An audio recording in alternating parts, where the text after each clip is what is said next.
एक एक करके हमारे देश की सारी संपत्ति को बेचा जा रहा है, क्योंकि जो बेटा नालायक होता है, जो कुछ बनाता नहीं है, उसको बेचने में ही आनंद आता है, क्योंकि उसको इस बात का इल्म ही नहीं है, अंदाजा ही नहीं होता कि कितनी मेहनत से घर बनाया जाता है। बाबा साहब ने आपको हमको वोट का अधिकार दिया, बोला आज मैं तुमको वोट का अधिकार दे रहा हूँ, आज मैं तुमको राजनीति में बराबरी का हैसियत दे रहा हूँ। लेकिन जब वोट का अधिकार दिए तो साथ ही में बाबा साहब चेतावनी भी दे रहे हैं कि आज हम अंतर विरोध में प्रवेश कर रहे हैं, जहां राजनीति में तो हमारी बराबरी होगी, एका होगा, वन वोट वन वैल्यू होगा, लेकिन सामाजिक और आर्थिक रूप में हम अभी भी गैर बराबरी रहेगी। सामाजिक और आर्थिक गैर बराबरी जब तक नहीं मिटती तब तक इस लोकतंत्र का कोई महत्व नहीं रहेगा। बाबा साहब वोट का अधिकार देके गए, बोले इस वोट से तुम अपने को राजा बना लो। आज से राजा बनने के लिए रानी के पेट की जरूरत नहीं। सपना लेके बाबा साहब चले गए, लेकिन धन्य है ये बहुजन समाज कि इसी समाज में जन्म लेते हैं मान्यवर कांशीराम। अच्छा, एक बात का लग रहा है कि हम जहाँ पे भी रहते हैं अपना झंडा गाड़ करके रहते हैं, तो ऐसी पथरीली जगह पे और इस तरीके से आप लोगों ने अपना एक मकाम बना के रखा है, देख के अच्छा लग रहा है। एक चीज की जो कमी लग रही है वो पहले ही बोल दे रही हूँ, भूल जाती हूँ नहीं तो, कि ज्यादातर लोग वरिष्ठ लोग दिखाई दे रहे हैं। वरिष्ठ बोले तो बड़े लोग दिखाई दे रहे हैं, तो आप सीनियर सिटीजन तो नहीं है, मिडिल वाले भी दिख रहे हैं। तो अगर ये इसमें अगर अपने बच्चों को लेके आएंगे तो ये जगह जो है ना, ये हमेशा फलती फूलती रहेगी, ये जगह हमेशा बढ़ती रहेगी। अगर अगली पीढ़ी को नहीं करेंगे तो हम जब बुद्ध वंदना कर रहे थे, हम तब भी देख रहे थे कि हमारी सबकी जिम्मेदारी थी। इतना सुंदर मैट बिछा था, हम सारे लोग नीचे बैठ सकते थे, सब बैठ के भद्दे जी से शील याचना करके हम बुद्ध वंदना कर सकते थे।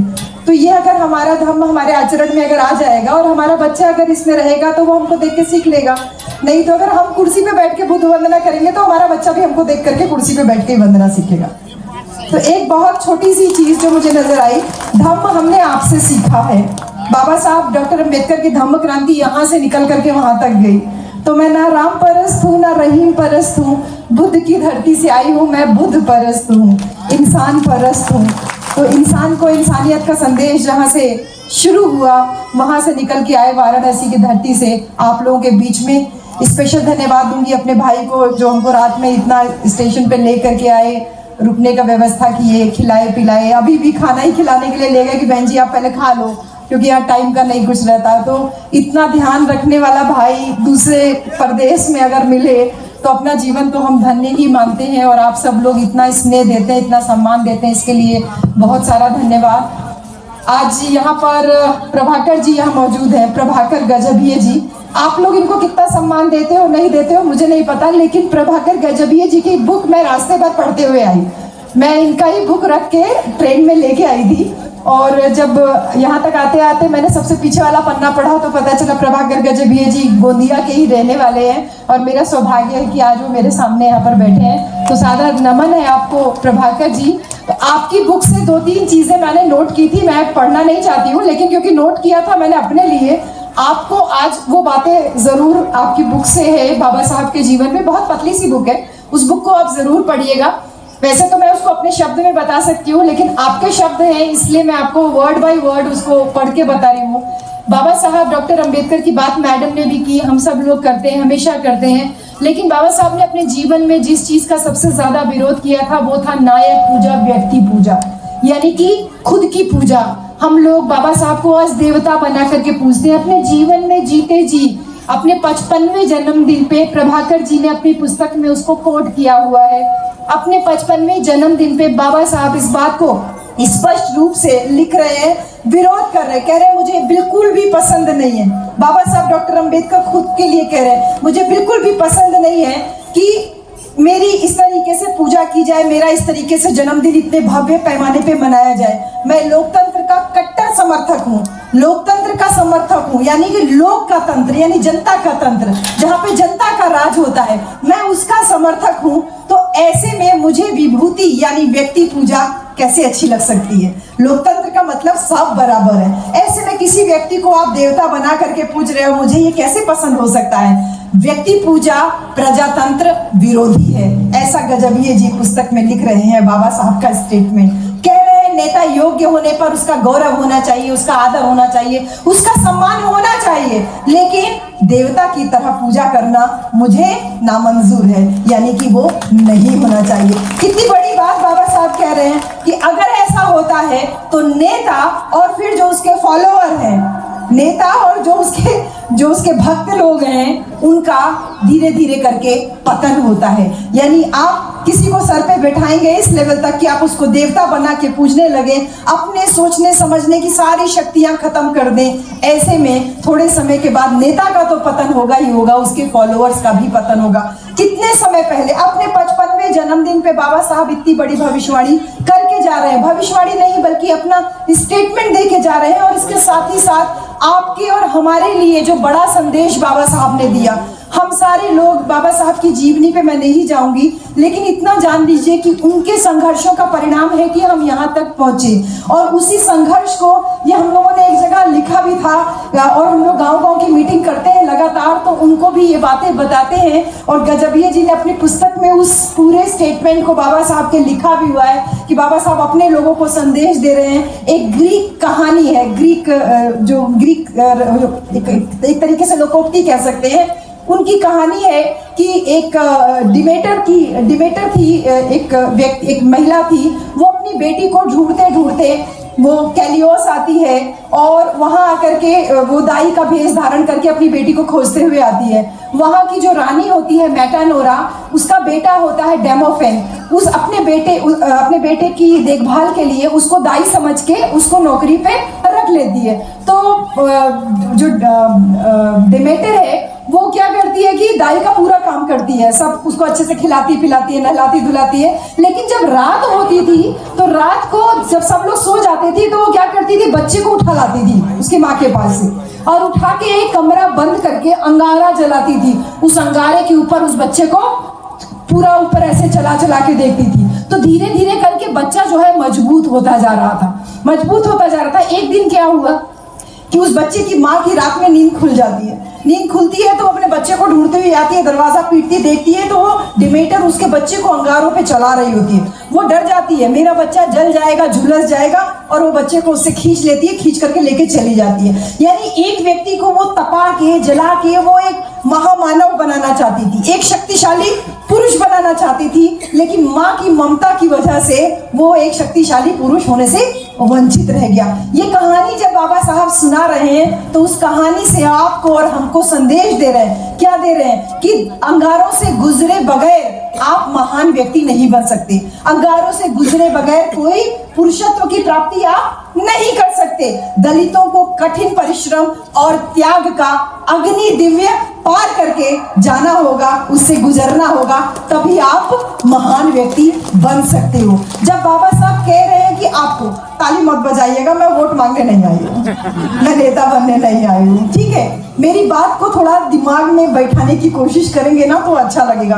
क्योंकि प्रभाकर जी आपके यहाँ के, आप इनकी पुस्तक शायद नहीं पढ़े होंगे, लेकिन हमने आपकी पुस्तक को पढ़ा और उसमें से जो जो चीजें आपके मतलब की थी, ये मैंने अपने लिए वैसे नोट किया था, लेकिन क्योंकि प्रभाकर जी हैं तो विद ड्यू रेस्पेक्ट मैं आपको कोट करते हुए उस पुस्तक का जो मैंने अपने लिए नोट किया मैं आप लोगों को बता रही हूँ। जब बाबा साहब कह रहे हैं कि बिना त्याग और संघर्ष की अग्नि से गुजरे हुए आपका और हमारा भला नहीं हो सकता, इसलिए संदेश दे रहे हैं कि संघर्ष करो और संघर्ष करो।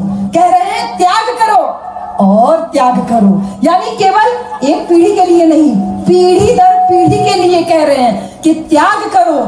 अड़चन आएंगे, रास्ते में रोड़ा आएगा, बाधाएं आएंगी, बगैर बाधाओं की परवाह किए बगैर लगे रहो, तुम संघर्ष को जारी रखो, तभी तुमको मुक्ति मिल पाएगी। क्योंकि बाबा साहब इस बात को कह रहे हैं कि जिन लोगों में अपना जन्म हुआ है उनका उद्धार करना हमारा परम कर्तव्य है। हमारी माँ अनपढ़ थी, लेकिन पढ़ा लिखा के मुझे प्रोफेसर बनाई ना।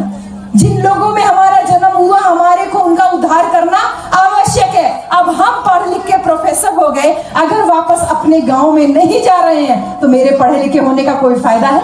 शहर में में मेरे जैसे भतेरे पड़े हुए हैं, बहुत सारे प्रोफेसर हैं, बहुत सारे पढ़े लिखे लोग हैं, लेकिन अगर मैं पलट के अपने लोगों के बीच में नहीं जा रही हूँ जिससे मुझे देख के लोगों को प्रेरणा मिल पाए, तो मेरे इस जीवन के होने का कोई मतलब नहीं है। बाबा साहब आपको आगे कह रहे हैं कि जिन्हें एहसास है इस बात का वो लोग धन्य हैं। जैसे मेरा भाई है जो मुझे रात में लेने आया, अपने गांव से भी लोगों को लेके आया, आप लोगों को भी इधर उधर से प्रचार किया, तभी तो आप यहाँ तक आए। वो धन्य है उस समिति के लोग जिन्होंने इतनी परेशानी झेली होगी इस जगह पे इस समिति को स्थापित करने के लिए। तो जिन लोगों को इस बात का एहसास है कि हम अपना धर्म स्थापित करने के लिए अपना जीवन लगा दें, बाबा साहब कह रहे हैं जिनको एहसास है वे धन्य हैं। दास्ता पे प्रहार करने के लिए जो तन मन धन और अपनी जवानी यानी अपना एनर्जी कुर्बान कर रहे हैं, ऐसे लोग धन्य हैं। अछूतों को पूरी इंसानियत मिलने तक जो लोग मरने की, कटने की, किसी सुख दुख की, बारिश की, अपने ऊपर आ रही किसी भी परेशानी का कोई उनको इल्म नहीं है, कोई एहसास नहीं है, कोई परवाह किए बगैर लगातार जो लोग संघर्ष कर रहे हैं, ऐसे लोग धन्य है। धन्य है वे लोग जिन्होंने अपना पूरा जीवन न्योछावर कर दिया, त्याग किया, संघर्ष किया, जिस संघर्ष की बदौलत आप और हम आज यहाँ पर मौजूद हैं। बाबा साहब का ये स्टेटमेंट जो आपकी पुस्तक से मैंने पढ़ा, मुझे इतना ज्यादा स्ट्राइक किया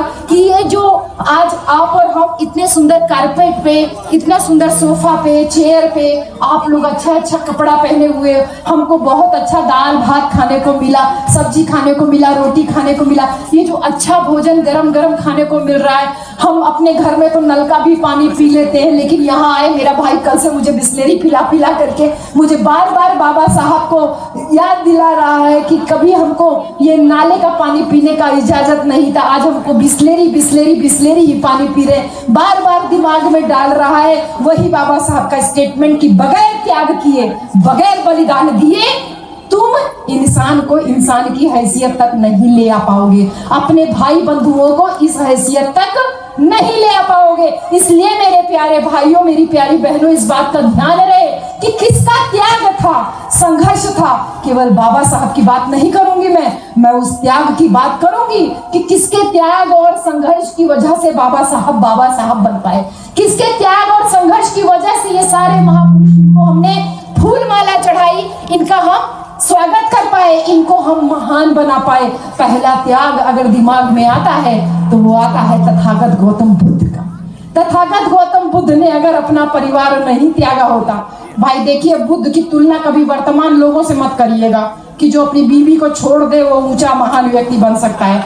इस गलतफहमी में मत रहिएगा, पहले बता दे रहे हैं। बहुत लोग इधर उधर की बातें करना शुरू कर देते हैं जब हम भगवान बुद्ध की बात करते हैं, तो कोई भगोड़ा जो है बुद्ध की बराबरी कभी नहीं कर सकता, इस बात को दिमाग में रखिएगा, ठीक है। तो बुद्ध ने, भगवान बुद्ध तो राजा के घर पैदा हुए थे ना, राजा के घर पैदा हुए थे, वो तो रंक के घर पैदा हुआ था। तो जो चाय की बात कर सकता है उसका सोच पकौड़ा और नाली से गैस के ऊपर तो नहीं ना सोच सकता है, इस बात को दिमाग में रखिएगा। इसलिए पहले ही आपको वार्न कर दे रही हूँ, बुद्ध राजा के घर पैदा हुए थे, उनको क्या जरूरत थी संघर्ष करने की, लेकिन दिमाग में आया ना, एक लड़ाई हुई। भगवान बुद्ध तो शाक्य संघ में पैदा हुए थे, शाक्य कुल में पैदा हुए थे। शाक्य और कोलियों के बीच में ऐसे ही नदी के पानी को लेकर बंटवारे के ऊपर विवाद हुआ, पहले पानी हम लेंगे, पहले पानी हम लेंगे। दो लोग लड़ाई कर रहे हैं और बीच में तलवारें निकल आई। तथागत बुद्ध का नाम था सिद्धार्थ गौतम। सिद्धार्थ के दिमाग में ये बात आती है कि विच इज मोर प्रेशियस, कौन चीज ज्यादा कीमती है, खून कीमती है कि पानी कीमती है? बहन जी बताओ, खून ज्यादा कीमती है कि पानी ज्यादा कीमती है? खून ज्यादा कीमती है। अरे पानी तो बिस्लेरी वाला 20 रुपया लीटर आता है, और खून लेने जाइए तो बगैर एक बोतल खून लिए आपको खून नहीं मिल सकता। आप चाहे जितना पैसा रखे रहिए, आपको 400 रुपए जमा करना पड़ेगा, एक बोतल खून देना पड़ेगा, तब आपको आपकी पसंद का ग्रुप का खून मिल पाएगा। बुद्ध ने उस समय सोचा, सिद्धार्थ ने, कि क्या चीज ज्यादा कीमती है, पानी ज्यादा कीमती है कि खून ज्यादा कीमती है? और बुद्धि और विवेक से इस बात को तुरंत निर्णय किया कि जब खून ज्यादा कीमती है तो पानी के लिए खून बहाया जाना कौन सी अक्लमंदी है, कौन सी समझदारी है? और तुरंत राजपाट त्यागने के लिए तैयार हो जाते हैं, कहते हैं मैं युद्ध नहीं करूंगा, और उनको देश निकाला दे दिया जाता है। वो स्वीकार कर लेते हैं, किसके लिए? इसके लिए कि जब वो त्यागते हैं तो उनकी पत्नी के पास जाते हैं और उनकी पत्नी कितनी कितनी समझदार होती है। क्या ये समझदारी आज हम औरतें अपने लिए सोच पाती हैं कि पति आज ये कह दे कि नौकरी छोड़ के आ गए हैं तो डंडा ना उठा ले तो नाम बढ़ लीजिएगा कि साला निठल्ला रहेगा क्या, मेरी नौकरी पे चलेगा क्या, या मैं चल के काम करने जाऊं तू नौकरी छोड़ के चला आया। पति आज नौकरी को छोड़ दे तो बीवी उसको गाली दे दे के मार डालेगी, लेकिन वहां पति ने राजपाट छोड़ा, देश निकाला, स्वीकार किया। यशोधरा कहती है कि स्वामी मुझे पता था कि वहां क्या हुआ, इसलिए मैं आपके निर्णय में आपके साथ हूं, लेकिन अब जबकि तुमने भगवान बुद्ध बनने का यानी कि निकाला का स्वीकार कर लिया, देश निकाला के निर्णय को स्वीकार कर लिया है, तो तुम यहाँ जब राजपाट छोड़ के जाओगे तो तुम किसी ऐसे मार्ग की खोज करना जो कि लोक कल्याणकारी हो। कितना बड़ा त्याग है। भगवान बुद्ध से बड़ा त्याग माता यशोधरा का है। हम लोग क्योंकि प्रोफेसर भी हैं तो थैंक यू मैम।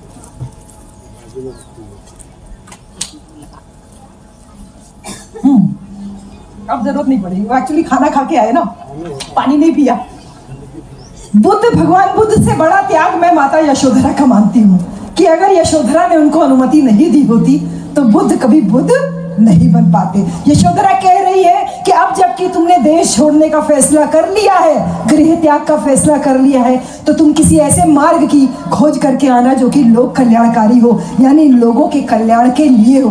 बुद्ध चले जाते हैं, सिद्धार्थ घर छोड़ के चले जाते हैं, त्याग करते हैं, 6 साल तपस्या करते हैं, और इस 6 साल की तपस्या में ये जितने आज बैठे हो ना, जो बाबा साहब का नमक खा करके नमक हरामी कर रहे हो, नमक हरामी इसलिए बोल रहे हो कि खा तो रहे हो बाबा साहब की, जय भीम भी बोल रहे हो, बुद्ध विहार भी आ रहे हो, सफेद कपड़ा भी पहन रहे हो, लेकिन जैसे गणपति का फेस्टिवल आता है तो अपने घर में उनको भी बैठा लेते हो, भूल जाते हो बाबा साहब को। इसलिए बोल रहे हो कि नमक खा करके जो नमक हरामी कर रहे हो उनके लिए एकदम स्पष्ट रूप से बता दे रही हूँ कि भगवान बुद्ध ने जब गृह त्याग किया तो उन्होंने हर एक संघर्ष अपने जीवन में किया। क्या संघर्ष किया?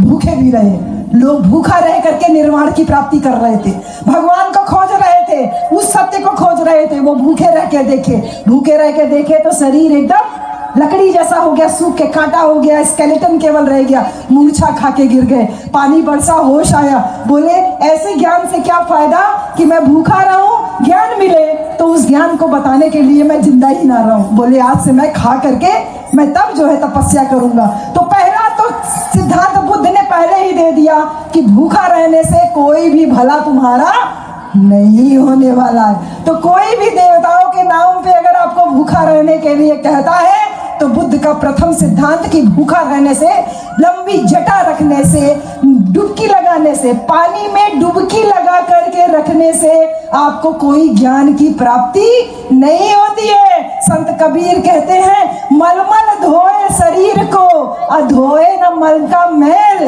और नहाए गंगा गोमती और रहे बैल के बैल। ये कबीरदास जी भगवान बुद्ध की वाणी को आगे बढ़ा रहे हैं कि ना तो जटा रखने से, ना पानी में डुबकी लगाने से तुम्हारा कोई पाप धुलेगा, ना तुम्हारा को कोई ज्ञान की प्राप्ति होगी। कह रहे हैं मलमल धोए शरीर को, मल के धोते हैं, नदी में नहाते हैं, घर में जाके शैम्पू और साबुन से नहाते हैं, मलमल धोए शरीर को अधोए न मन का मैल। मन का मैल क्या है कि उसकी साड़ी मेरी साड़ी से सफेद कैसे, यानी कि मेरा घर झोपड़ी और उसका घर पक्का कैसे बन गया, मेरा घर पक्का है उसका 2 मंजिला कैसे बन गया, मेरा 2 मंजिला है उसका 4 मंजिला कैसे बन गया, मेरा बेटा निठल्ला उसका सरकारी नौकरी में कैसे आ गया। धोए ना मन का मैल। मन का मैल क्या है?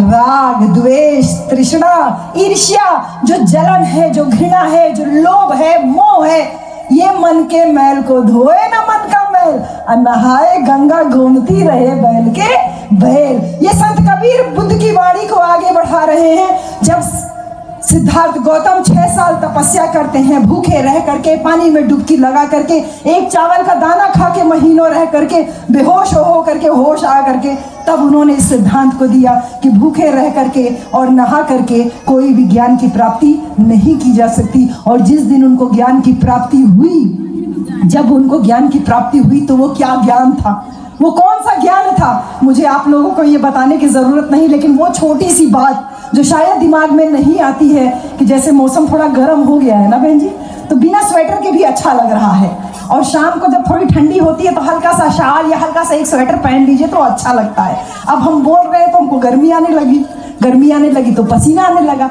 अब इस पसीने में अगर हल्की सी हवा चलेगी तो हमको अच्छा लगेगा ना।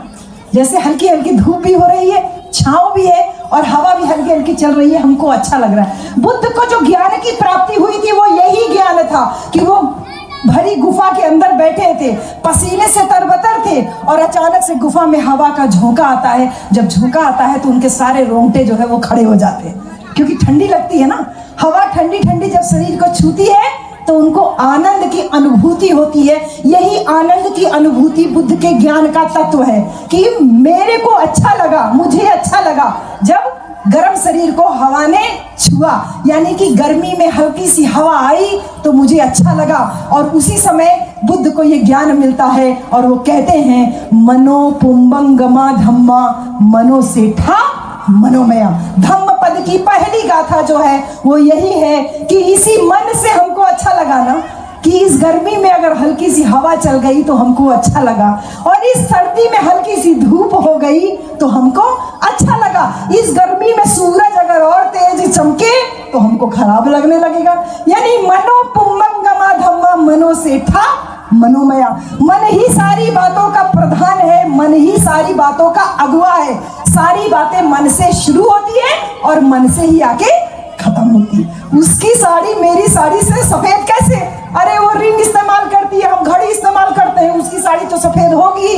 जिस दिन दिमाग में ये बैठ जाए तो टेंशन ही नहीं होगी, लेकिन टेंशन बराबर बनी रहती है। उसकी साड़ी ज्यादा सफेद कैसे? तो टीवी में तो वो टाइड वाला ऐड आ जाएगा, रिंग वाला ऐड आ जाएगा, सर्फ वाला ऐड आ जाएगा, लेकिन हकीकत की जिंदगी में वो ऐड नहीं है। वो भगवान बुद्ध की पहली गाथा है मनो पुंबंगमा धम्मा मनो सेठा मनोमाया। वो आगे की बात है कि मन साचे प्रसन्न न भासती वा करोति वा। उस इतनी डिटेल में नहीं जाऊंगी कि अगर आप कोई काम प्रसन्न चित्त से करते हो तो सुख आपका हमेशा साथ ऐसे चलता है जैसे छाया साथ साथ चलती है, वैसे सुख चलता है। और अगर आप बुरे मन से यानी दुखी मन से कोई कार्य करते हो तो दुख आपका पीछा वैसे ही नहीं छोड़ता जैसे चक्कम व वहतो पदम। जैसे चक्का चलता है ना, गाड़ी का चक्का गाड़ी के साथ चलता है, वैसे ही दुख आपके साथ चलता रहता है। और आप लगातार भगवानों के सामने जाके कहते हे भगवान मेरा ये कष्ट दूर कर दे, हे भगवान मुझे पास कर दे। जो बच्चे बैठे हो आप लोगों के लिए स्पेशली है, कहते हे भगवान मैं अगली बार 100 रुपए का प्रसाद चढ़ाऊंगा, मुझे अब की बार पास कर दे। हे भगवान मेरे बच्चे को नौकरी मिल जाएगी तो मैं इस तीर्थ जाऊंगा। हे भगवान मेरे बच्चे की अगर अच्छी सी शादी हो जाएगी तो मैं इस जगह जाऊंगा। बुद्ध कह रहे हैं कि किसी के सामने भीख मांगने से, किसी के सामने आरती उतारने से, किसी के सामने दिया बाती जलाने से तुम्हारा दुख दूर होने वाला नहीं है। दुख दूर करने के लिए तुम्हारा मन ही है। अगर अच्छे से पढ़ाई करोगे, अच्छे से काम करोगे तो उसका फल तुमको तत्काल मिलेगा। मैं आपको इस अच्छे कर्म और बुरे कर्म के एक छोटा सा उदाहरण दूंगी। हम लोग ऐसा कई बार हुआ है, भले कहने को प्रोफेसर हैं लेकिन कई बार भंते जी ऐसा होता है कि महीने का अंत आते आते यानी 20-25 तारीख तक आते आते जेब में एक भी पैसा नहीं रहता, क्योंकि हम लोग लगातार गांव-गांव में घूमते रहते हैं, एक भी पैसा नहीं रहता। अब भंते आ गए, अब 5 भंते हैं ना, मेरे दिमाग में आप लोगों को देखते ही दिमाग में आ गया कि जो कुछ है वो मुझे आपको दान करके जाना है। अब मेरे पास पैसा नहीं लेकिन मुझे भंते को दान करना है, तो मुझे दान कैसे करना है? तो मैंने मैडम से कहा मैडम थोड़ा 50 रुपए दे दीजिए। भैया से कहा 50 रुपए, आपसे कहा 5 लोगों से 50-50 रुपया मांग लिया और एक एक करके भंते लोगों को मैंने दान दे दिया। यानी मैंने दान मांगा और मांग करके उसको तुरंत दान में दे दिया। इसका तत्काल प्रभाव मैं आपको खुद बता रही हूँ कि मेरे पास एक दिन केवल 500 रुपए थे और 5 भंते लोग मुझे मिले। मैंने 100 रुपए दान कर दिया। हम दोनों पति पत्नी सोच रहे थे कि अरे बाप रे बाप अब घर कैसे वापस जाएंगे, तो हमने कहा चलो कोई नहीं, पहले भंते लोगों को दान कर दे, घर में गाड़ी में तेल है तो घर किसी तरीके से पहुंच जाएंगे। भंते को हमने 500 रुपया दान किया और जब हम चलने लगे तो जो कार्यक्रम के आयोजक थे उन्होंने मुझे 5000 रुपया निकाल करके दिया। ये तत्काल लाभ है, मैं आपको बता रही हूँ। ठीक है, ये कोई वैसा नहीं है, कोई देवता नहीं उतर के चले आए, कुछ नहीं उतर के आए, ये पुण्य कर्म का तत्काल लाभ है। ये मैं आपसे बोल रही हूँ कि कोई भी कार्यक्रम आयोजित करता है तो वो बहुत मेहनत से आयोजित करता है। आप यहाँ आके पुण्य आप अर्जित कर रहे हो, अच्छा काम कर रहे हो, लेकिन यहाँ से जो बातें सीख के जा रहे हो घर में जाके वापस उन झूठ मूठ के देवताओं के आगे जाकर के सर झुकाओगे तो जितना पुण्य यहाँ आके कमाए हो वो सब जीरो हो जाएगा, और पता चला नेगेटिव में चला गया तो कहीं हाथ टूट जाएगा और कहीं पैर टूट जाएगा। इस बात को दिमाग में रखिएगा। बुद्ध जब कहते हैं कि सारी बातें मन से शुरू होती है और मन से ही खत्म होती है, जब बाबा साहब कह रहे हैं कि त्याग और संघर्ष करना है तुमको, तो वो त्याग और संघर्ष यहाँ दिमाग से आता है, दिमाग से आता है। तभी सिद्धार्थ गौतम सिद्धार्थ से बुद्ध बने और कहा कि तुमको अपने इसी जीवन में जो भी काम कर रहे हो, इसी जीवन में उसका परिणाम तुमको मिलेगा, उसके लिए तुमको दूसरा जन्म लेने की जरूरत नहीं है।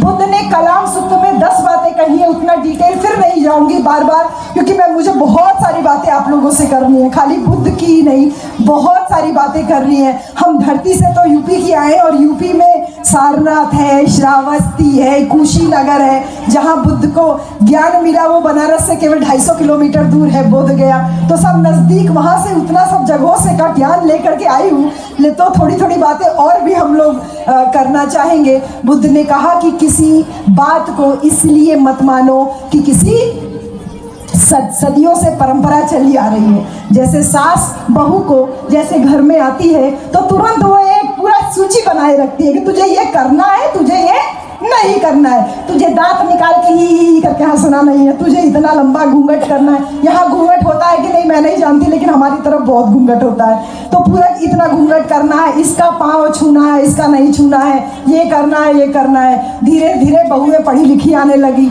अब पढ़ी लिखी बहुएं आने लगी तो उन्होंने कहा कि भाई अब इतना लंबा घूंघट तो नहीं करके रह पाएंगे, परंपरा बदली, बहुओं ने घूंघट खत्म कर दिया। सास घूंघट कर रही है लेकिन बहू घूंघट नहीं कर रही है। एक अच्छी परंपरा का जन्म हुआ। बुद्ध ने कहा किसी बात को इसलिए मत मानो कि सदियों से परंपरा चली आ रही है। वो परंपरा ऐसी चली आ रही है कि ये बात हम लोग कई जगह गांव में भी जा करके बताते रहते हैं कि एक बार एक गांव में क्या हुआ, शादी पड़ी। तो शादी होती है तो ऐसा होता है ना, जैसे भंडारी लगाए गए खाना बनाने के लिए, खाना बन रहा था तो बारात आती है तो सारे लोग सब कुछ छोड़ छाड़ के, दुल्हन को भी छोड़ करके लोग बारात देखने भागते हैं। ऐसा होता है ना, सब बारात देखने भागते हैं। सारे लोग बारात देखने भागे तो क्या हुआ, जो भंडारी लोग थे, खाना बनाने वाले लोग, उनके भी दिमाग में आया कि चलो हम लोग भी बारात देखें। वो लोग भी खाना छोड़ करके चले गए बारात देखने। अब बारात देखने गए तो पीछे से एक बिल्ली आई, उसने खाने में मुंह मार दिया, खाना जूठा कर दिया। अब वो महाराज लोग आते हैं, देखते हैं कि खाना तो जूठा हो गया है, परेशान हो जाते हैं कि अभी अगर पता चलेगा तो कोई बाराती खाना नहीं खाएगा और इतनी जल्दी दूसरा खाना बना नहीं पाएंगे। तो वो लोग क्या करते हैं, बिल्ली को पकड़ते हैं और बिल्ली को पकड़ के, जो एक क्या बोलते हैं आपके यहाँ, टोकरी बोलते होंगे ना, टोकरी, एक टोकरी लेते हैं, टोकरी के नीचे उस बिल्ली को ढक देते हैं। बारातियों को खाना वाना खिलाया जाता है, बारात अगले दिन विदा हो जाती है। विदा हो जाती है तो सारा सामान वामान समेटा जा रहा होता है। सामान समेटने के दौर में आखिरी में जब बर्तन वर्तन निकाला गया तो ये देखा गया टोकरी कैसे रखी है। टोकरी उठाई गई तो उसमें बिल्ली म्याऊं म्याऊं करती हुई भाग के निकली। सबने कहा अरे ये टोकरी ऐसे यहाँ क्यों रखी हुई है? तो पता चला कि वो महाराज जी अपनी गलती छुपाने के लिए कह रहे बिल्ली को ढक के रखना शुभ होता है, बहुत शुभ होता है, जहाँ खाना बने अगर बारात आए तो। बोले अच्छा शुभ होता है। संजोग से अगले दिन गांव में दूसरी की बारात आनी थी तो एक बिल्ली पकड़ के आई और उसको टोकरी के नीचे ढक दिया गया कि शुभ होता है। धीरे धीरे करके ये परंपरा बन गई। ऐसी परंपरा बनी कि वो सदियों से चली आ रही थी। अचानक से उस गांव में एक पढ़ा लिखा व्यक्ति आया, उसके अपने ही घर में शादी आनी थी। अब शादी होनी थी तो लोग बिल्ली ढूंढ रहे हैं, क्योंकि बिल्ली थी नहीं उस गांव में, तो दूसरे गांव से बिल्ली पकड़ के लाने के लिए बातचीत चल रही थी। उसने कहा भैया बिल्ली काहे पकड़ के ला रहे हो? बोले बिल्ली को ढक के रखना शुभ होता है खाना बनाते समय। बोले ये कब से? बिल्ली को तो रास्ता काट जाए तो अशुभ होता है, कोई छींक दे तो अशुभ होता है, ये कब से बिल्ली शुभ होने लगी? बोले नहीं नहीं, बिल्ली को तोपना शुभ होता है, बिल्ली को ढकना शुभ होता है। तो उसने सबसे जो बुजुर्ग आदमी था गांव का, उसको पकड़ा और पूछा भैया क्या लोचा है, क्या झोल है, क्या बात है, ये बिल्ली कब से ढाकी जाने लगी? तो उसने कहा अरे यार मैं इन लोगों को समझा समझा के बुढ़ा हो गया, ये लोग मानते ही नहीं। अरे वो तो महाराज लोग अपनी गलती छुपाने के लिए बिल्ली को ढक दिए थे और ये लोग मेरी बात नहीं मान रहे, ये लोग बिल्ली पकड़ पकड़ के लाते हैं और ढक करके फिर शुभ शुभ मनाते हैं। तो उसने कहा कि मेरे घर की बारात में कोई बिल्ली नहीं ढाकी जाएगी, अगर कोई अशुभ होना हो तो वो हो जाए। और फिर बारात आती है, आराम से खाना पीना लोग खाते हैं, चले जाते हैं, कोई बिल्ली नहीं ढाकी जाती और सब कुछ अच्छा बीत जाता है। बुद्ध जब कहते हैं कि किसी बात को इसलिए मत मानो कि सदियों से परंपरा चली आ रही है, तो वो इस कहानी को 100% सत्य कहते हैं कि सदियों से चली आ रही परंपरा को अगर तुम जान रहे हो तो तुमको उसको मानने की जरूरत नहीं है। दूसरी बात बुद्ध कहते हैं किसी बात को इसलिए मत मानिए कि किसी धर्म ग्रंथ में या किसी पवित्र पुस्तक में लिखी हुई है। पवित्र पुस्तक में लिखा है कि अछूत और शूद्र अगर ज्ञान प्राप्त कर ले यानी पढ़ ले तो उनके कान में शीशा पिघला देना चाहिए। औरत अगर पढ़ ले तो वो नरक में जाएगी। हम और मैडम नरक में बैठे हुए हैं क्या? मैडम भी प्रोफेसर है, हम भी प्रोफेसर है, हम लोग क्या नरक में बैठे हुए हैं? लेकिन उन्होंने धर्म ग्रंथों में लिखा है ना, औरत पढ़ेगी तो नरक में जाएगी। बुद्ध कहते हैं किसी बात को इसलिए मत मानिए कि किसी पवित्र पुस्तक में लिखा है। तीसरी बात बुद्ध कह रहे हैं किसी बात को इसलिए भी मत मानिए कि कोई विद्वान व्यक्ति कह रहा है, यानी मैं अगर अपने आप को विद्वान कहूं कि कोई पढ़ा लिखा व्यक्ति कह रहा है, उसलिए भी उस बात को मत मानिए। बुद्ध आगे कहते हैं किसी बात को इसलिए भी मत मानिए कि ऊपरी तौर पे देखने में वो सत्य प्रतीत होती है। कैसे सत्य प्रतीत होती है कि कई बार ऐसा सुनने में आया था ना टीवी के माध्यम से कई साल पहले कि उनकी गणेश जी की मूर्ति दूध पीने लगी है। ऐसा हुआ था ना, देवता की मूर्ति दूध पीने लगी है। और ऐसा टीवी में प्रचार किया कि घर में जो बैठे हुए देवता लोगों की मूर्तियां थी, यहाँ तक कि घर में लोग चम्मच से दूध पिलाने लगे। अरे दिमाग लगाते तो पता चलता ना, मूर्ति तो सूखी होती है ना, पीओपी की होती है, मिट्टी की होती है तो सूखी होती है ना, उसमें एक चम्मच पानी या दूध डालोगे तो सुखा ही लेगा ना, वो तो एब्जॉर्ब कर लेगा। दिमाग में नहीं सोचे, बोले मूर्ति दूध पी रही है, चला कि हाँ चलो मूर्ति दूध पी रही है। हम लोग के पूरब में यानी उत्तर प्रदेश में एक कहा गया, एक आता है औरतों की चोटी काट के चला जाता है रात में, चोटी कटवा, एक रूमर उड़ा कि चलता है तो मुंह नोच के चला जाता है रात में। तो चोटी कटवा, मुंह नोचवा, पत्थर को मूर्ति जो है वो दूध पीने लगी। बुद्ध कहते हैं किसी बात को इसलिए मत मानो कि वो ऊपरी तौर पे देखने में सत्य प्रतीत हो रही। बुद्ध इसलिए भी कहते हैं किसी बात को इसलिए भी मत मानो कि किसी तर्कपूर्ण तरीके से कही गई है। जैसे बहुत लोग बिल्ली के रास्ता काटने पे रुक जाते हैं, कोई छींक दे तो रुक जाते हैं, कोई टोक दे तो कहते हैं टोकना नहीं चाहिए। बुद्ध कहते हैं इस बात को इसलिए मत मानिए कि वो तर्कपूर्ण लगती है। जैसे वकील लोग, लॉयर लोग कोर्ट में जाके बहस करते हैं। बुद्ध अंत में कहते हैं किसी बात को इसलिए भी मत मानो कि मैं कह रहा हूं, मैं कह रहा हूं। बुद्ध अपनी बात भी खंडन करते हैं, कहते हैं इस बात को मत मानिए कि मैं कह रहा हूं। तो कलाम लोग कहते हैं बुद्ध से, तो भगवान बताइए हम किसकी बात को माने? तब बुद्ध कहते हैं किसी बात को पहले सत्यता की कसौटी पे जांच लो, परख लो, और अगर वो लोग कल्याणकारी लगे तो ही उस बात को मानो, नहीं तो मानने की जरूरत नहीं है। हम प्रोफेसर है ना बहन जी, हमारी जब शादी हुई तो शादी होके हम जब ससुराल पहुंचे तो ससुराल की बात तो मैं बाद में करूंगी, लेकिन जो मैं उसकी बात कर रही हूँ कि जांच लीजिए, परख लीजिए। हमारी शादी हुई तो हमको इस बात की जानकारी नहीं थी कि हमारी शादी बुद्धिज्म से ही हुई, लेकिन जानकारी नहीं थी तो हम भी खूब सारा चूड़ी उड़ी, लहंगा होंगा, खूब सारा टीका उका सब पहन के बैठे थे, सब गले माला वाला सब पहन करके बैठे थे। हमको हमारे भंते जी ने बताया कि आप जो ये पहने हुए हैं ना, ये आपका असली गहना नहीं है। भंते जी ने बताया हमको कि आपका असली गहना है आपका ज्ञान। ज्ञान का मतलब जो आप पढ़ी लिखी है, ये आपका असली गहना है। भंते जी ने दूसरा हमारा गहना बताया कि आपका असली गहना है आपका शील। शील यानी चरित्र। ऐसा ना हो कि औरत दूसरी जगह नौकरी कर रही है, आदमी दूसरी जगह नौकरी कर रहा है, वो किसी और को लेके घूम रहा है, वो किसी और को लेके घूम रही है। बुद्ध ने कहा आपका दूसरा सबसे बड़ा गहना है आपका चरित्र। तीसरा सबसे बड़ा गहना भंते जी ने बताया कि आपका जो गहना है वो है आपकी बोली, आपकी जबान। यानी कि यही जबान है जब हम ससुराल पहुंचते हैं तो तुरंत कहते हैं कि मैं तो तेरे लिए ब्याह के आई हूँ, तेरे माँ बाप को खिलाने का जिम्मेदारी मेरी नहीं है। तो माँ बाप अपना बनाए, मैं तो केवल तेरी जिम्मेदारी लिए तेरे लिए बना के खिला दूंगी। और अब तो हम पति को भी बना के खिलाने के लिए तैयार नहीं होते, बोलते खाना ऑर्डर कर ले जिस दिन मन नहीं कर रहा है। भंते जी ने कहा कि आपकी बोली आपका तीसरा सबसे बड़ा गहना है। ये तीन गहना लेके हम ससुराल पहुंचे बहन जी। ससुराल पहुंचे तो वहां सबको भीड़ लगा हुआ था। मैं बुद्ध की बात पे ही आ रही हूँ कि जब कहे कि सत्यता की कसौटी पे जांच लीजिए, परख लीजिए, तब उस बात को मानिए। ससुराल पहुंचे तो लोग भीड़ लगाए हुए थे कि प्रोफेसर बहू कैसी होती। हमारी शादी भी गांव में हुई है, हम कोई शहर के रहने वाले नहीं है। तो पूरे गांव भर की औरतें इकट्ठा थी, हमारी बुआ सास का घर था, सब पूरी गांव की औरतें इकट्ठा हुई और हमको इतना लंबा घूंघट करके बैठाया गया था। जब सब लोग इकट्ठा हो गए, हमने घूंघट अपना पीछे किया। हमने कहा भैया देख लीजिए, अब चाहे अच्छे हो चाहे बुरे हो, अब तो हम आपके घर की दुल्हन हो ही है, तो सब अच्छे से देख लो। तो सब लोग जब हमारा मुंह देख लिए तो हम सबका अपना जितना सम्मान था सबका पैर वैर छुए। अब पैर और छू के फिर आके बैठ गए। मैंने उन सबसे कहा आप मेरी सम्मान समान हो, कोई जिठानी हो, कोई कुछ रिश्ते में लगते हो, तो मुझे एक बात का जवाब दीजिए। सबने कहा कि हाँ हाँ बेटा पूछो। बोले कि मैंने जो ये सुबह सर से पांव तक जो सोना चांदी का गहना पहना हुआ है ये किसकी वजह से? तो एक औरत उठती है और बोलती है अरे आपके ससुर जी इंजीनियर है, नौकरी कर रहे हैं, वो सोना चांदी चढ़ाए हैं तो आपने पहना। मैंने कहा बिल्कुल ठीक बात है। दूसरी बात मैंने बोला कि एक बात मुझे और बताइए कि मेरे ससुर जी जो इंजीनियर है, जो पढ़े लिखे हैं, ये किसकी बदौलत है? फिर एक औरत उठी हुई कहती है अरे वो गांव की जो पाठशाला है उसी में आपके ससुर पढ़ गए तो इसलिए वो इंजीनियर हो गए। और कैसे हो गए? मैंने कहा बिल्कुल ठीक बात है। हम कहा एक अंतिम बात बता दीजिए कि वो जो गांव की पाठशाला में मेरे ससुर जी पढ़ पाए, उस पाठशाला में पढ़ने का अधिकार उनको किसने दिया? तो सारी औरतें चुप। तो एक बेटी थी उनके बीच में बैठी थी, वो उठ के खड़ी होती है, कहती है कि गांव की उस पाठशाला में हमको पढ़ने का अधिकार तो बाबा साहब डॉक्टर अम्बेडकर ने दिया।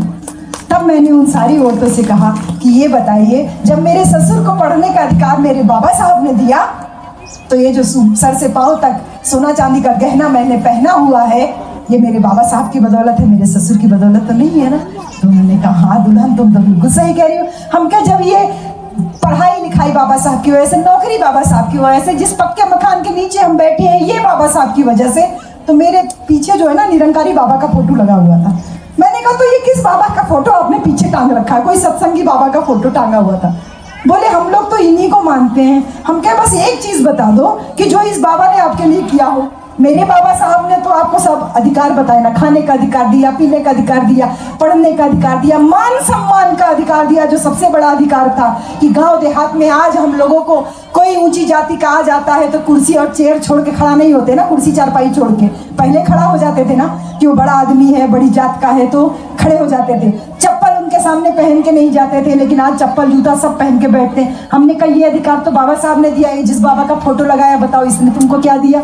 तो वो सब बहुत शर्मिंदा हुई, बोले दुल्हन हम इनको अभी उतार देते हैं और बाबा साहब का फोटो लगा देते हैं। और उन लोगों ने अगले ही दिन बाबा साहब का फोटो लगाया। मैं ये बात इसलिए कह रही हूँ कि सत्यता की कसौटी पे पहले जांच लिया, उन्होंने परख लिया और उनको ये समझ में आया कि मेरे बाबा साहब ने उनको क्या दिया और उस बाबा ने जिसका फोटो लगाए थे उन्होंने क्या किया। जांच लीजिए, परख लीजिए और उसके बाद अगर लगे कि वो लोक कल्याणकारी है कि मेरे बाबा साहब ने अकेले मेरे लिए नहीं किया, पूरे देश के लिए किया, पूरे भारत के लिए किया, तो बाबा साहब से बड़ा कोई राष्ट्रभक्त नहीं, बाबा साहब से बड़ा कोई देश का नेता नहीं। लेकिन फिर भी ये लोग कहते हैं कि बाबा साहब केवल दलितों के मसीहा थे, केवल महारों के मसीहा थे। छोटा कर देते हैं ना। वही बाबा साहब जो हम औरतों को इतना इतना अधिकार दिए, इतना अधिकार दिए, अधिकार देते देते इतनी बड़ी बड़ी बातें मैं वो ना करके एक छोटी सी बात और आपसे कहूँगी, मेरे दिमाग में अचानक से आ गई कि हम जो शादी की बात कर रहे थे, खूब सारा जो गहना वाना पहने हुए थे। आप औरतें बैठी हुई हो ना, बहुत अच्छी भी लग रही हो सभी लोग, तो सफेद साड़ी तो बहुत सुंदर लग रही है, लेकिन इस सफेद साड़ी पे जो काला वाला मंगलसूत्र है ना, ये थोड़ा जच नहीं रहा है। कि सफेद साड़ी पे सफेद मंगलसूत्र होता तो खूब जचता, लेकिन सफेद साड़ी पे काला मंगलसूत्र है तो यानी मुंह में राम बगल में छुरी वाला ही सिस्टम है। तो आपने 100% बाबा साहब को नहीं जाना, इसलिए मैं ये बात कह रही हूँ कि ऐसा हुआ ना जैसे आदमी औरत यहाँ लगभग बराबर संख्या में, बल्कि औरतें ज्यादा अच्छी दिखाई दे रही हैं। इसलिए ये बाबा साहब की ही किताब से हमने पढ़ के जाना है। आप पढ़ते नहीं हो, इसलिए मुझे आ करके उतना दूर से ये लोग खर्चा करके बुलाते हैं और बुला के यही सारी बातें आप लोगों को बुलवाते हैं। यहाँ बाबा साहब का जन्म हुआ, यही बाबा साहब की कर्म भूमि रही। ज्योतिबा फुले इसी महाराष्ट्र की धरती से निकल के गए और हमको उत्तर प्रदेश से आके यहाँ आपको ज्ञान देना पड़ रहा है। कितनी गलत बात है, लेकिन ज्ञान दे रही हूँ, बता रही हूँ कि जैसे औरत आदमी है ना, तो ये हमेशा लड़ाई रहती है ना कि आदमी आज नौकरी कर रहा है तो श्रेष्ठ है, तो औरत उससे दबके रहती है, खाना बनाती है। लेकिन आप लोगों को शायद इस बात का जानकारी नहीं है कि जब सभ्यता का विकास हुआ शुरुआती दौर में, जब औरत आदमी बने, तो एक औरत आदमियों में इस बात को लेकर लड़ाई हुई कि कौन ज्यादा ताकतवर है, आदमी ज्यादा ताकतवर है कि औरत ज्यादा ताकतवर है। तो आप सबको इस बात को जान करके बहुत आश्चर्य होगा कि उस लड़ाई में औरतों ने आदमियों को पराजित किया, यानी कि औरतों ने आदमियों को हरा दिया।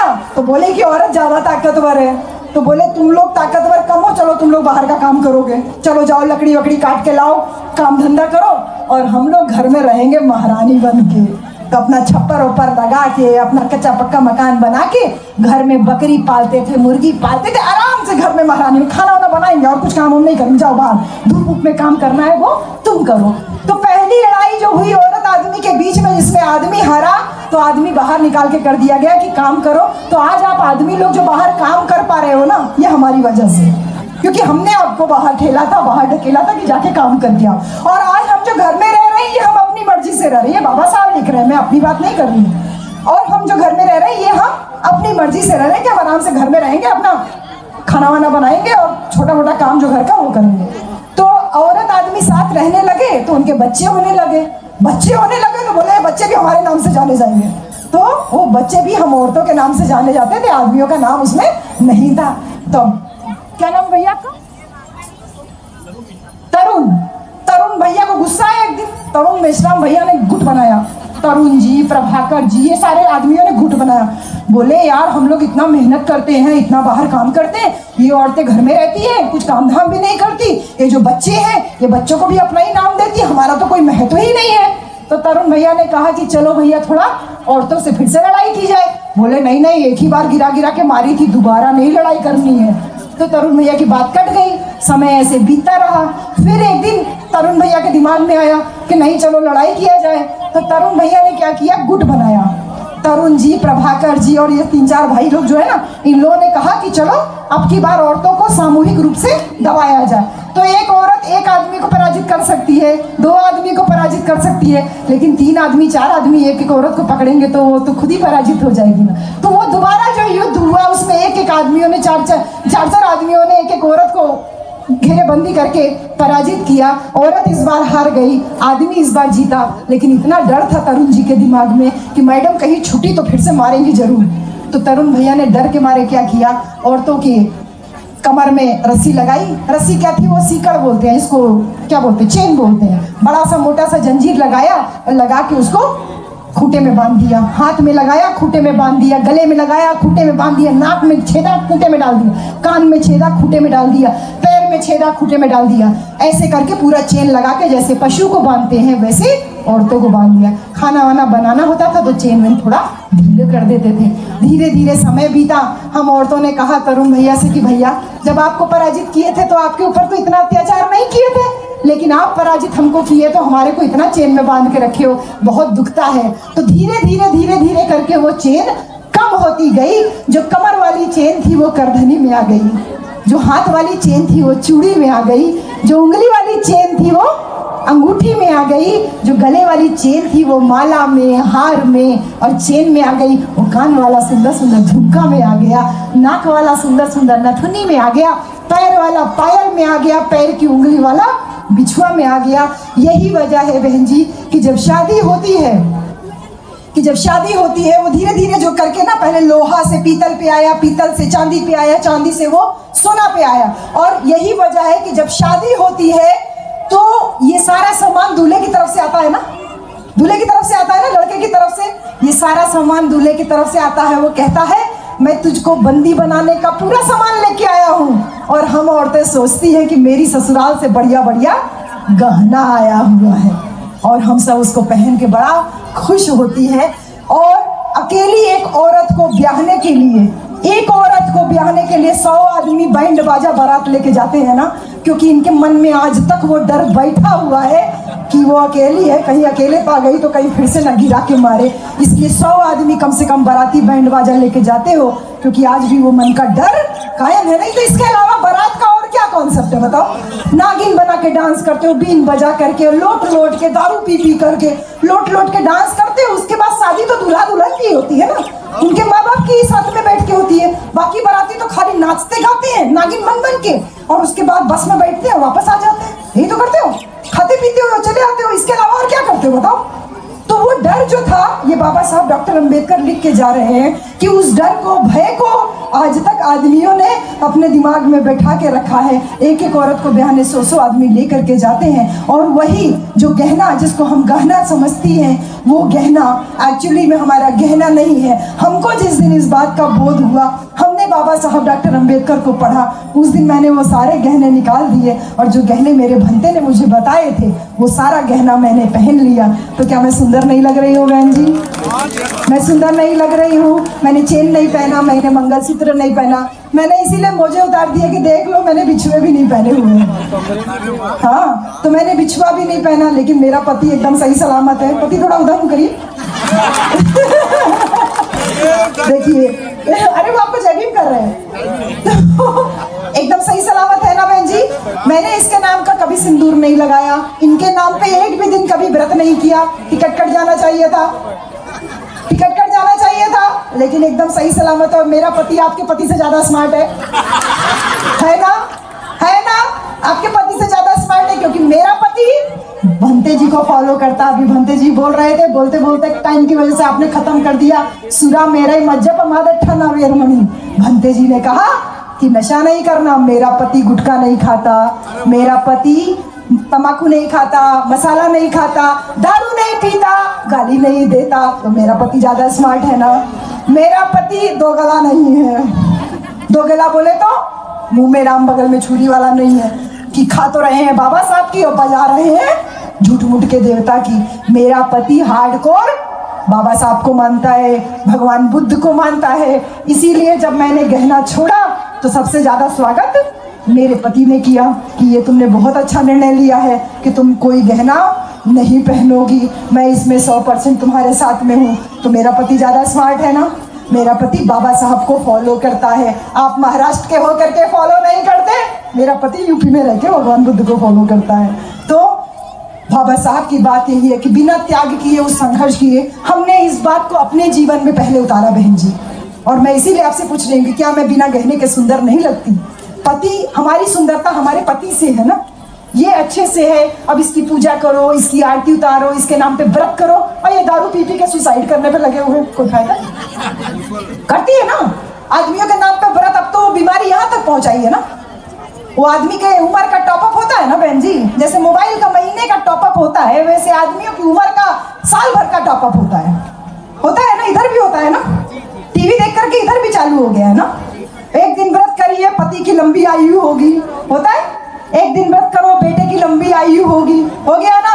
बुद्ध की बात सबसे पहले आपके लिए इसीलिए शुरू की थी कि बुद्ध ने कहा कि भूखा रहने से कोई देवता की प्राप्ति नहीं होती, कोई मनौती की पूर्ति नहीं होती। पहले ही बुद्ध ने कह दिया कि भूखा रहने से कोई मनौती पूरी नहीं होती। ऐसे ही भूखा रह करके पति की उम्र की लंबी आयु की कल्पना कर रहे हो, वो कभी पूरी नहीं होगी। क्यों?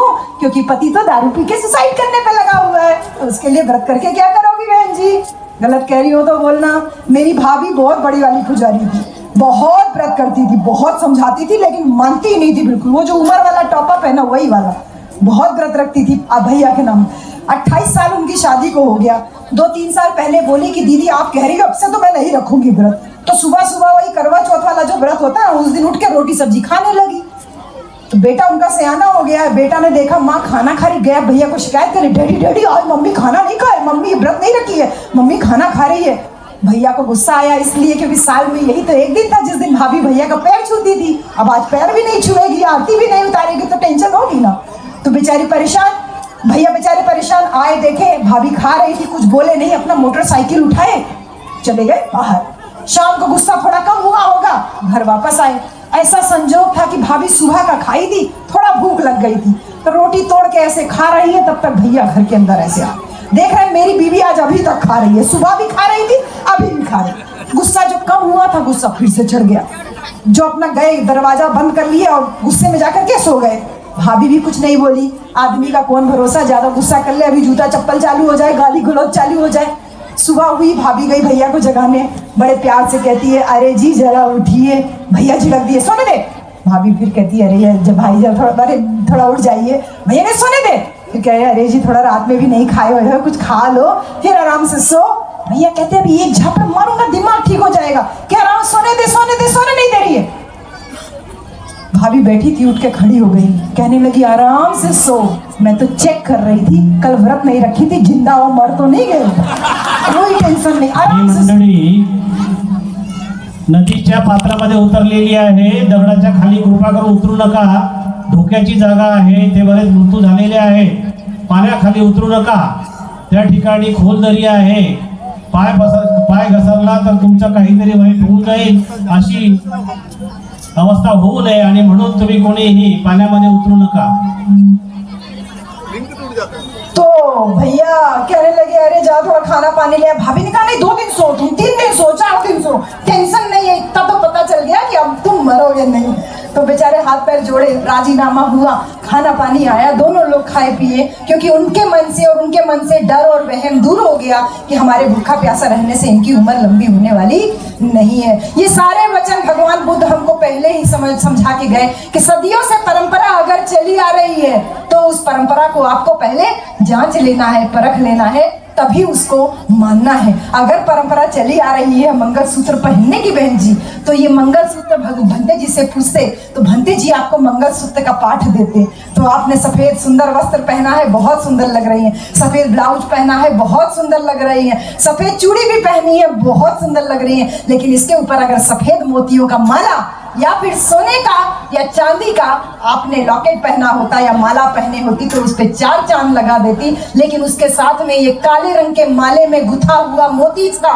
ये इसी महाराष्ट्र की धरती पे जो 1818 से पहले पेशवा का राज था, उन पेशवाओं ने हम ही लोगों के ऊपर ये निर्योग्यताएं लादी हुई थी कि हमारी जाति के लोग, अछूत जाति के लोग, महार जाति के लोग आगे ना बढ़ने पाए, इनको बाकी मानव से कैसे भेद किया जाए. तो इसी काले रंग के धागे में, जिसमें आपने मंगलसूत्र पहना हुआ है, इसी काले रंग के धागे को हमारे गले में टांगा हुआ था, इसमें घंटी बांधी हुई थी. इसी काले रंग के धागे में, जिसको आपने गले में पहना हुआ है, हमारे पाँव में बांधा था, जिसमें घुंघरू बंधा हुआ था. हमारे साथ पशु जैसा व्यवहार हो रहा था कि हम सड़क पे चले तो घंटी और घुंघरू की आवाज से तथा कथित पेशवा लोग, ऊंची जाति के लोग सावधान हो जाएं कि इनको अछूत आ रहा है, हमारी परछाई कहीं उनके ऊपर पड़ गई तो उनको घर जाके स्नान करना पड़ेगा. भूल गए आप वो पेशवा का राज बहन जी, भूल गए आप वो राज जब आपके गले में काला धागा पहनाया गया आपकी जाति को बताने के लिए. और धन्य है बाबा साहब जिन्होंने उस इतिहास को वापस आपको हमको याद दिलाया कि वही पेशवाओं ने जो हमारे ऊपर इतना अत्याचार किया, केवल 500 महार थे. त्याग और बलिदान की बात ही मैं कर रही हूँ, सारी चीज त्याग और बलिदान की. वही 500 महार लोग थे, उनको मौका मिला अंग्रेज सेना में भर्ती होकर के इन पेशवाओं के खिलाफ लड़ाई लड़ने का. तो सदियों से जो चला आ रहा था पेशवा का हमारे ऊपर अत्याचार, उस बदला लेने का मौका मिला मेरे महाराष्ट्र वासियों. बदला लेने का मौका मिला तो केवल 500 महारों ने 28,000 की संख्या में थे, 28,000 की संख्या में पेशवा लोग थे, उनको गाजर मूली की तरह काट करके अपने ऊपर हुए अत्याचार का बदला लिया. एक एक पेशवा को, एक एक महार ने अगर पेशवाओं को मारा तो 28,000 को 500 से अगर भाग दीजिए तो एक एक महार ने 56 पेशवाओं को काटा. तो जो 56 इंच का सीना दावा करते हैं ना कुछ दोगले लोग, झूठे लोग, निठल्ले लोग, वो 56 इंच का सीना उनका नहीं बल्कि हम महारों का है, हम महाराष्ट्र वासियों का है, हम बहुजन समाज के लोगों का है. उनका त्याग और बलिदान आपने भुला दिया कि किस तरीके से उन लोगों ने आपके गले से मटका हटवाया, घंटी हटवाई, पांव से घुंघरू हटवाया, और आज आप वापस फैशन के नाम पे उन्हीं काले रंग के धागे में गुथा हुआ मोती काले रंग का, और सोचते हो कि ये मंगलसूत्र. आपके गले में तो काला धागा है बहन जी, लगे काले में काला धागा पहना हुआ आपने, गले में काला धागा पहना हुआ आपने, सब कुछ छोड़ दिया है भले, लेकिन अगर आपने काला रंग का कुछ भी पहना है तो इस बात को ध्यान में रखिए कि उनको इस बात को जानने की जरूरत नहीं होती कि आप बहुजन समाज के हो कि नहीं हो. आपका धागा देख करके वो पहले से ही समझ जाते हैं. कुछ बातें आगे बताती हूँ बहन जी आपको. ये बाबा साहब के त्याग और बलिदान का नतीजा है कि हम लोग यहाँ तक पहुँच के आ पाए. भगवान बुद्ध ने त्याग किया, उसके बाद सिद्धार्थ सम्राट अशोक ने त्याग किया, त्याग किया, खून का त्याग किया, ईर्ष्या का त्याग किया, मारकाट का त्याग किया, और त्याग करके किसके पास आए? बुद्ध की शरण में आए। क्योंकि बुद्ध की शरण में जब आए तो उनको ज्ञान मिला। क्या ज्ञान मिला? कि विजयी वो नहीं होता जो दूसरे के ऊपर विजय प्राप्त करता है, विजयी वो होता है जो स्वयं के ऊपर विजय प्राप्त करता है। वो स्वयं कौन सा विजय है? स्वयं के ऊपर कौन सी विजय प्राप्त करनी है? वही जो बुद्ध का मार्ग है। क्या? राग, द्वेष, घृणा, ईर्ष्या, मोह, तृष्णा, ये जितना भी है हमारे मन में, कि उसकी साड़ी मेरी साड़ी से सफेद कैसे, ये जो मन में भाव है ना ईर्ष्या का, इसको जो अंत करता है वो विजयी कहलाता है। ऐसा विजयी बना महान राजा सम्राट अशोक। और केवल खुद नहीं विजयी हुए, खुद के ऊपर विजय नहीं प्राप्त किया, खुद को नहीं ज्ञान से अभिभूत किया, इस ज्ञान के प्रचार प्रसार के लिए अपनी इकलौती बेटी संघमित्रा और इकलौते बेटे महेंद्र को श्रीलंका भेजा। तो एक त्याग और बलिदान का बड़ा मूर्ति सम्राट अशोक के रूप में है। उस सम्राट अशोक की धरती से मैं आपके पास में आई हूँ। उस त्याग बलिदान का एक बड़ा रूप आपके पास, ये तीसरा, ये भी महाराष्ट्र की धरती से। सारे आंदोलन शुरू हुए महाराष्ट्र की धरती से, वही पूना की धरती से, जहां महात्मा ज्योतिबा राव फुले ने औरतों की शिक्षा के लिए पहला स्कूल खोला। सोचिए बहन जी, भाई लोग, आप खुद सोचो, आज के समय में जब भारत का संविधान लागू है, जब भारत का संविधान लागू है, फिर भी कुछ लोग आपके बच्चों को मूर्छे रखने पे मार दे रहे हैं, मार दे रहे हैं। कुछ लोग आपको घोड़ी पे नहीं चढ़ने दे रहे हैं। पता नहीं घोड़ी उनकी क्या लगती है, वो बात अलग है, लेकिन कुछ लोग आपको घोड़ी पे नहीं चढ़ने दे रहे हैं। कुछ लोग आपके बच्चों को परीक्षा में नंबर कम करके पीछे कर रहे हैं। कुछ लोग आपके संविधान को खत्म करने का भी प्रयास कर रहे हैं। यानी कुछ लोगों के दिमाग में ये बात है ना, ये महारों की संतानें डॉक्टर, इंजीनियर, प्रोफेसर कैसे बन गई? ये अछूतों की संतानें ये कैसे कलेक्टर बन गई, एसपी बन गई, डीएम बन गई? कैसे एक चमार की बेटी उत्तर प्रदेश में 4-4 बार मुख्यमंत्री बन के प्रधानमंत्री का सपना देखने लगी?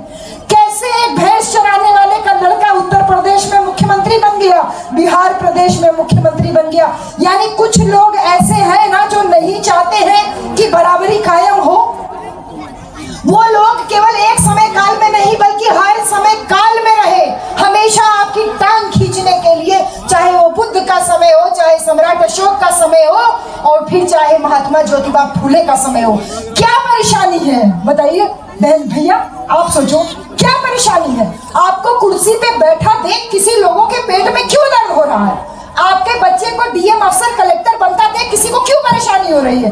आपकी बेटी सीएम बने, पीएम बने, किसी को क्यों परेशानी हो रही है? ज्योतिबा फुले कहते हैं ये कलम कसाई लोग तुम्हारे बच्चों को जानबूझ के नंबर कम देते हैं जिससे तुम्हारे बच्चे कंपटीशन में आगे ना पाए। क्या परेशानी है इनको? क्योंकि बाबा साहब ने अपने जीवन का 3 उद्देश्य बताया था। पहला उद्देश्य शिक्षा प्राप्त करना, इतना शिक्षा प्राप्त करना क्योंकि शिक्षा से ही आपका आगे का दरवाजा खुलेगा। और बाबा साहब ने इसीलिए ज्योतिबा फुले को अपना गुरु माना, क्योंकि ज्योतिबा फुले ने कहा कि तुम लोग नीच हो, अछूत हो, क्योंकि तुमको इस बात का ज्ञान नहीं है। तुम्हारे गले में मटका टंगा है, कमर में झाड़ू लगी है, क्यों? तुम भी तो इंसान हो। और वो जो अपने आप को ऊंची जाति का कह रहा है वो भी तो इंसान है। उसने क्यों तुम्हारे गले में मटका टांगा हुआ? तुम क्यों मान के चल रहे हो कि तुम मटका टांगने वाले ही हो? क्यों तुम अपने आप को नीच मान रहे हो? ज्योतिबा फुले कहते हैं ये सब इसलिए हुआ क्योंकि तुम शिक्षित नहीं हो, तुमको ज्ञान नहीं है। और ज्योतिबा फुले कहते हैं शिक्षा बिना मति गई, यानी शिक्षा बिना बुद्धि गई, मति बिना गति गई, गति बिना नीति गई, नीति बिना धन गया, और धन के बिना बहुजन समाज गुलाम बन गया। यानी गुलाम का जो सबसे बड़ा कारण बताया वो उन्होंने बुद्धि बताया, शिक्षा बताया, ज्ञान बताया। और इसीलिए कहा कि गले में मटका टंगा है क्योंकि ज्ञान नहीं है कि तुम लोग इंसान हो। तुमको इंसान की हैसियत तक लाने के लिए तुमको शिक्षा का द्वार खोलेंगे। ज्योतिबा फुले ने शिक्षा का द्वार खोला, आगे बढ़ाया उस काम को। राजश्री छत्रपति शाहू जी महाराज ने, अम्मी फातिमा शेख, माता सावित्रीबाई फुले ने ज्योतिबा फुले का साथ दिया। ये सब लगातार लगी रही, अपने ऊपर अत्याचार सहे लेकिन कभी पीछे नहीं हटे, काम को आगे बढ़ाया, उस त्याग और बलिदान को आगे बढ़ाया छत्रपति शाहू जी महाराज ने। कोल्हापुर महापुर की धरती पे जन्मे। उन्होंने कहा कि ये जो कमजोर घोड़े हैं और जो मजबूत घोड़े हैं वो कमजोर घोड़ों का शेर खा लेते हैं। जैसे घर में दो बच्चे हो बहन जी, एक थोड़ा मोटा हो और एक थोड़ा पतला हो, कोई भी चीज लेके आइए, चाहे मूंगफली लेके आइए, टॉफी लेके आइए, चॉकलेट लेके आइए, अगर आपने रख दिया तो जो मोटा बच्चा है दौड़ के सारा लेता है, पॉकेट में भी भर लेता है, मुंह में भी भर लेता है और हाथ में भी ले लेगा और दौड़ के चला जाएगा। और जो दुबला पतला बच्चा है उसको मार भी देगा, उसको किनारे भी कर देगा, ना तो उसको टॉफी मिलेगा, ना चॉकलेट मिलेगा, ना बिस्कुट मिलेगा, नहीं मिलता। ये हम घरों में ये देखते हैं एग्जाम्पल। ऐसा एग्जाम्पल शाहू जी महाराज ने हम लोगों के जीवन में प्रस्तुत किया कि जो मजबूत लोग हैं, यानी जो सवर्ण जाति के लोग हैं, ऊंची जाति के लोग हैं, ये आपके हिस्से का चारा खा रहे हैं। इसलिए आपको शिक्षा में, नौकरी में प्रतिनिधित्व देना चाहिए, बराबरी का हक देना चाहिए, और उसी हक को देने के लिए आपको और हमको आरक्षण दिया। 50% का आरक्षण दिया, क्योंकि कहे कि अगर बराबरी में ले आएंगे तो कमजोर लोगों को भी प्रतिनिधित्व मिलेगा, और अगर प्रतिनिधित्व मिला तो सब कंपटीशन बराबर का होगा, तभी तो आप और हम मुख्य धारा में आके आएंगे। ये त्याग और बलिदान हमारे महापुरुष दे के गए। एक 24 साल का नौजवान, फोटो जो आपने लगाया इसका, 24 साल का नौजवान बिरसा मुंडा, क्या जरूरत थी इसको अपनी जीवन कुर्बान करने की? क्योंकि इसने कहा, ये मूर्ति है ना, इनकी फोटो लगी है, बिरसा मुंडा ऐसे ही नहीं, इनको भगवान बिरसा मुंडा कहा जाता है। आदिवासी लोग इनको भगवान की, हम लोग भी इनको भगवान बिरसा मुंडा कहते हैं। एक 24 साल का नौजवान जिसको मार दिया गया, उसको हम कैसे भगवान कह पा रहे हैं? क्योंकि उसने अपना जो त्याग किया, जीवन जो बलिदान दिया, वो हम लोगों के लिए अनुकरणीय है। ये फोटो साधारण फोटो नहीं है। जैसे बाबा साहब की फोटो ऐसे होती है ना, ऐसे उंगली इशारा करती है, ऐसे हाथ में किताब लिए हैं, ऐसे सूट बूट पहने हैं, टाई लगाए हैं, तो जैसे बाबा साहब की मूर्ति है, वो एक इशारा करती है, एक संदेश देती है, और शायद उसी संदेश से इन लोगों को दिक्कत होती है। वो क्या इशारा करती है? जैसे भगवान बिरसा मुंडा की मूर्ति है, देखो हाथ में एक हंसुआ लिए हुए है ना, देखिए एक वो काटने वाला लिए हुए है ना, वो कह रहे हैं कि जंगल धरती पे हमारा अधिकार है, हम यहाँ के मूल निवासी हैं। वो कह रहे हैं कि जो भी इसको लेने आएगा उसको हम छोड़ेंगे नहीं। ये भगवान बिरसा मुंडा की फोटो इसी का इशारा करती है। जैसे बाबा साहब की फोटो इशारा करती है, ऐसे इशारा करती है। पहले कहते हैं बाबा साहब कि मैंने सूट बूट पहना है, तुम लोग भी साफ सुथरा कपड़ा पहनो, मैंने टाई लगाया है, तुम लोग भी सूटेड बूटेड रहो, हाथ में किताब लिए हैं, संदेशा दे रहे हैं कि मैंने तुम्हारे हक और अधिकार को इस संविधान की किताब में सुरक्षित रखा है, उठो पढ़ो लिखो। और फिर वो उंगली करके ऐसे इशारा कर रहे हैं ना, बाबा साहब इशारा कर रही है वो उंगली आगे, क्या इशारा कर रही है?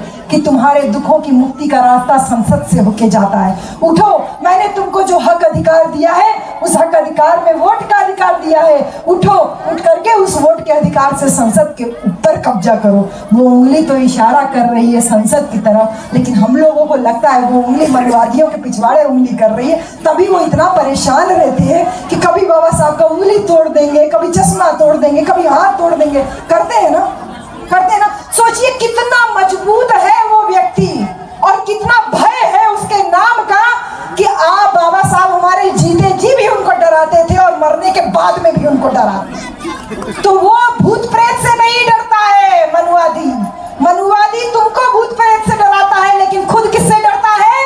जिसने इनके सारे देवी देवताओं का नसबंदी कर दिया था, उससे वो डरता है। और तुमको कहता है अगला जन्म होगा, पिछला जन्म होगा, स्वर्ग होगा, नरक होगा।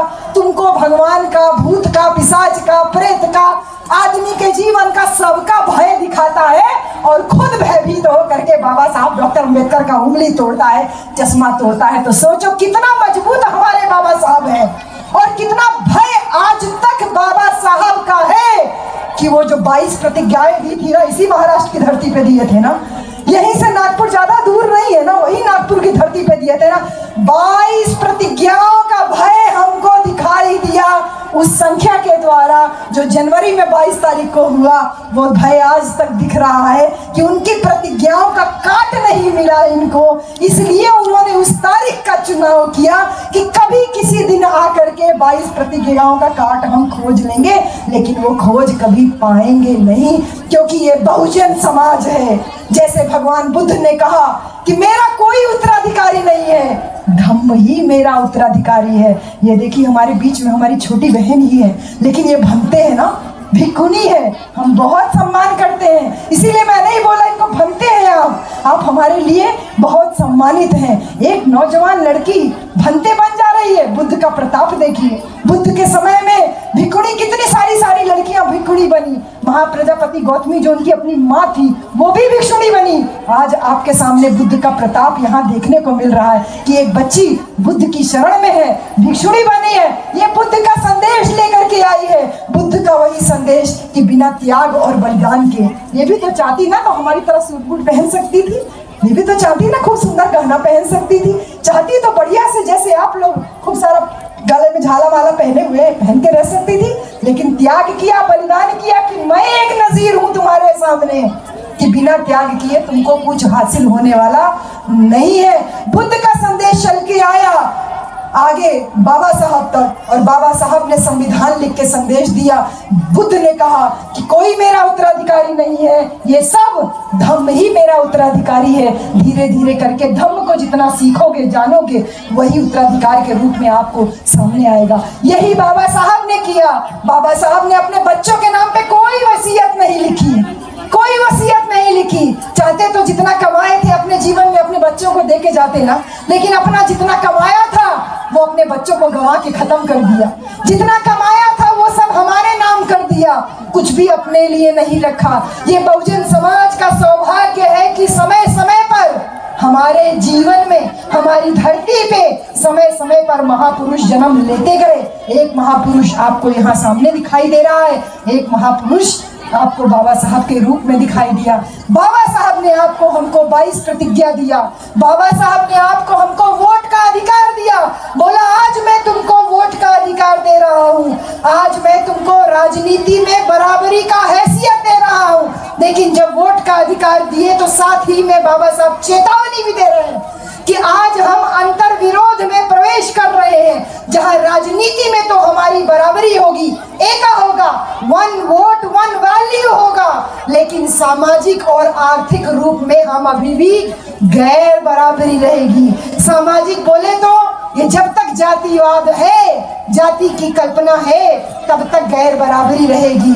आर्थिक रूप से यानी हमारे पास जब तक पैसा नहीं आता है, हम लोग संपन्न नहीं होते हैं, सामाजिक और आर्थिक गैर बराबरी जब तक नहीं मिटती तब तक इस लोकतंत्र का कोई महत्व नहीं रहेगा। बाबा साहब वोट का अधिकार दे के गए, बोले इस वोट से तुम अपने को राजा बना लो। आज से राजा बनने के लिए रानी के पेट की जरूरत नहीं। सपना लेके बाबा साहब चले गए, लेकिन धन्य है ये बहुजन समाज कि इसी समाज में जन्म लेते हैं मान्यवर कांशीराम, और इसी महाराष्ट्र की धरती पर उनको ज्ञान प्राप्त होता है, जैसे सिद्धार्थ को प्राप्त होता है कि भूखा रहने से, नदी में डुबकी लगाने से, लंबी जटा रखने से, आग में तपने से ज्ञान नहीं मिलता। मान्यवर कांशीराम को भी ज्ञान प्राप्त होता है कि शिक्षा का उद्देश्य नौकरी पाना नहीं है। मुझे नौकरी मिली तो नौकरी करके मैं शादी करके अपने बच्चे बनाऊं, अपना घर परिवार बनाऊं, गाड़ी घोड़ा करूं, ये शिक्षा का उद्देश्य नहीं है। सिद्धार्थ गौतम की तरह ज्ञान मिलता है मान्यवर कांशीराम साहब को, और वो प्रतिज्ञा करते हैं जिस दिन उनको ये पता चलता है मेरी शिक्षा का उद्देश्य, मेरे बाबा साहब बता के गए कि शिक्षा का उद्देश्य है अपने समाज के लोगों को मानव की हैसियत तक लेके आना। ये मानव की हैसियत तक लेके आना कितना बड़ा शब्द है। ऐसा शब्द है कि जो लोग आज मूछे रखने पे हमारे बच्चों को मार रहे हैं, जो लोग घोड़ी चढ़ने पे हमारे बच्चों को मार रहे हैं, यानी कि वो हमको आज भी मानव नहीं समझ रहे हैं। तो मान्यवर कांशीराम को ये प्रतिज्ञा लेते हैं और अपनी माँ को चिट्ठी लिखते हैं। एक चिट्ठी लिखते हैं, उसमें 5 बातें लिखते हैं। क्या लिखते हैं कि माँ मैंने नौकरी से इस्तीफा दे दिया है, माँ मैं आज के बाद कोई नौकरी नहीं करूंगा। दूसरी बात लिखते हैं, माँ मैं कभी शादी नहीं करूंगा, माँ मैं कभी घर नहीं आऊंगा, माँ मैं कभी अपने नाम पे कोई धन संपत्ति घर मकान नहीं रखूंगा, माँ, आज से ये बहुजन समाज ही मेरा घर परिवार है और इसी के लिए काम करते हुए मेरा जीवन न्यौछावर है, मेरा जीवन कुर्बान है। ये 5 बातें साहब कांशीराम चिट्ठी में लिख के माँ को पोस्ट करते हैं। इसी पूना की धरती पे जो महाराष्ट्र में है, इसी पूना की धरती से पोस्ट करते हैं। माँ भागी भागी आती है वहां से, पंजाब के एक गांव में माँ रहती है, वहां से भाग के आती है खवासपुरा से। देखती है नौजवान लड़का जिसकी शादी तय की हुई है, वो कह रहा है कि शादी नहीं करूंगा, नौकरी नहीं करूंगा, घर नहीं बनाऊंगा, पैसा नहीं रखूंगा। अरे ये कैसे हो गया? नौजवान 32 साल की उम्र थी साहब कांशीराम की। माँ सपना सजोई थी कि बहू लेके आएगी। माँ भागी भागी आती है, साहब कांशीराम के पास 2.5 महीना रहती है माँ उनकी, और 2.5 महीने में साहब कांशीराम अपनी माँ से 10 मिनट भी बात नहीं करते। रात दिन किताबें लेटे लेटे पढ़ते रहते थे। एक दिन माँ कहती है, एक कसिया, कांशीराम साहब को माँ उनकी प्यार से कसिया बुलाती थी। टाइम ज्यादा तो नहीं हो रहा है? चलने दो। कहती है, एक कसिया, आखिर इन किताबों में ऐसा क्या लिखा है जो तू अपनी माँ से बात करने के लिए तेरे पास 10 मिनट का भी समय नहीं है? तो माँ से कहते हैं साहब कांशीराम कि माँ, ये किताबें कोई साधारण किताबें नहीं है, ये किताबें मेरे बाबा साहब मेरे लिए लिख के गए हैं, और इन किताबों में बाबा साहब मेरे लिए सत्ता की कुंजी छोड़ के गए हैं, सत्ता की चाबी छोड़ के गए। मैं उस चाबी को खोजने का प्रयास कर रहा हूँ। तू घर जा माँ, घर जा, मेरे पीछे टाइम बर्बाद मत कर, मैं तेरे साथ घर आने वाला नहीं हूँ। माँ रोती रोती घर चली जाती है, और यहाँ पे साहब अपनी प्रतिज्ञा पे एकदम 100% कायम रहते हैं, एकदम अडिग रहते हैं। 4 साल बीत जाता है। इन 4 सालों में साहब कांशीराम अपने घर नहीं जाते, गांव-गांव घूमते हैं, पैदल पैदल घूमते हैं, साइकिल साइकिल घूमते हैं, गली गली घूमते हैं, और घूम के क्या कहते हैं कि SC ST OBC और माइनॉरिटी। SC बोले तो चमार, महार, धोबी, पासी, खटीक, ये सब जो SC कम्युनिटी के लोग हैं। ST बोले तो आदिवासी लोग, OBC बोले तो जिसको मराठा बोलते हैं, कुंभी लोग हैं, लोहार बोलते हैं, सुनार बोलते हैं, अहीर बोलते हैं, ये OBC लोग। और माइनॉरिटी मतलब मुसलमान, ईसाई, सिख, पारसी, जैन, ये सब बोले साहब कांशीराम गांव-गांव घूम के। SC ST OBC ये सब इकट्ठा हो, एकजुट हो, और आपको नाम दिया बहुजन। साहब कांशीराम घूम घूम करके कहते थे कि आप लोग बहुजन समाज हो, और इसीलिए कहे कि तुम 100 में 85 हो, और 100 में 85 आपको हमको बताया, और ये नारा दिया कि वोट हमारा, राज तुम्हारा, नहीं चलेगा, नहीं चलेगा। साहब ने कहा हम 100 में 85 है, नारा दिए, जिसकी जितनी संख्या भारी उसकी उतनी हिस्सेदारी। हम 100 में 85 है, तो हिस्सेदारी हमारी ज्यादा होने चाहिए। साहब ने कहा बाभन, ठाकुर, बनिया, ये 100 में 15 है, 100 में 85 हम है। राजा किसका होना चाहिए? 85 का, लेकिन राजा बनता किसका है? 15 का। गलती किसकी? हमारी। साहब ने कहा जिसकी जितनी संख्या भारी उसकी उतनी हिस्सेदारी। तुमको हिस्सेदारी देना चाहते थे, जो बाबा साहब का सपना था कि बहुजन समाज को शाश्वत कौम बनाना, भारत को बुद्धमय बनाना, बहुजन समाज को शाश्वत कौम बनाना, ये दोनों सपना बाबा साहब का मान्यवर कांशीराम गांव-गांव घूम करके पूरा कर रहे थे, और बोले वोट हमारा, राज तुम्हारा, नहीं चलेगा, नहीं चलेगा। हमारी संख्या ज्यादा है, वोट हमारे पास ज्यादा है, तो तुम्हारा राज नहीं चलेगा।